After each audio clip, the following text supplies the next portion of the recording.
David Chan from MLC Private Equity. Welcome to the Alternative Symposium. Thanks for having me. Can you provide some background into MLC's private equity program?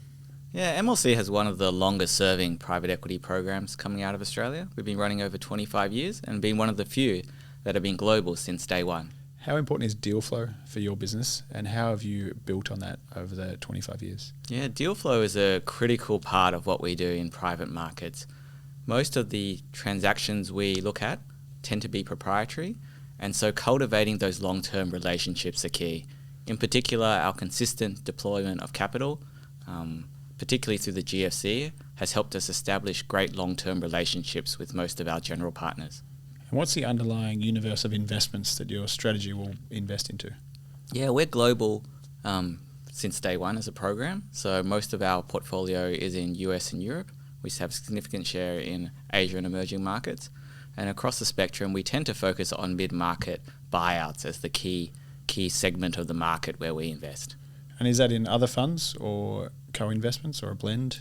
We typically have a blend, around 60-40 funds to co-investments. We find that creates the kind of optimum balance of performance as well as building relationships with some of the best private equity managers globally to run those investments and really drive operational value add.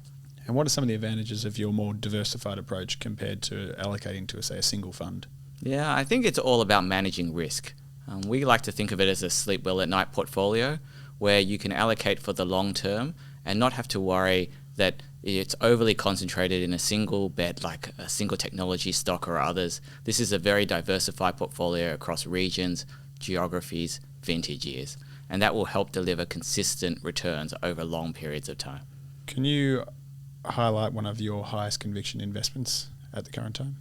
Yeah, I mean, we have a pretty high exposure to healthcare, and in particular, the crossover between technology and healthcare, where there are things like medical devices which are built in to key applications that help in terms of catheters or other kind of mission critical components of healthcare devices.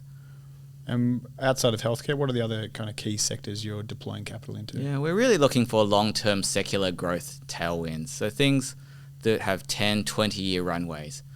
We invest a lot in cash flow positive technology companies, so not the VC type companies you see on the media, but this is kind of core backbone of payments and financial services technology, such as ERP systems, payment systems, as well as some long-term consumer tailwinds, such as pet industry, for example, is one of our favorites. We see that trend of pet humanization really as one that in many cases are the extension of people's families. The kids are one component, and the pets, they're really spending a lot on veterinary services, clothing, and other services for their pets.